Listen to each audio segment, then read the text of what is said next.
ભાજપ યુવા મોરચાના પ્રમુખ પાર્થ પુરોહિત સાથે ટપલી દાવ નેશનલ હેરાલ્ડ મુદ્દે વડોદરા શહેર ભાજપના વિરોધ પ્રદર્શન દરમિયાન બની ઘટના. વડોદરા ભાજપ યુવા મોરચાના પ્રમુખ પાર્થ પુરોહિત સાથે બનેલી ઘટના ચર્ચાનો વિષય બની. નેશનલ હેરાલ્ડ મુદ્દે રાહુલ ગાંધી વિરુદ્ધના વિરોધ પ્રદર્શન દરમિયાન ભાજપના કાર્યકરોએ ઉત્સાહમાં આવીને પોતાના જ નેતાને ટપલી મારતા આ ઘટના બની હતી.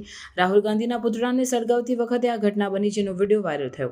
અકોટા દાંડિયા બજાર 4 રસ્તા પર યોજાયેલ આ વિરોધ પ્રદર્શનને હેતુ રાહુલ ગાંધીનો વિરોધ કરવો હતો, પરંતુ યુવા મોરચાના પ્રમુખ પર જ તેમના પોતાના કાર્યકરોએ હાથ ઉઠાવતા આ ઘટના ચર્ચાનો વિષય બની છે. આ ઘટનાએ પાર્ટીની આંતરિક ગતિશીલતા પર પ્રશ્નો ઊભા કર્યા છે.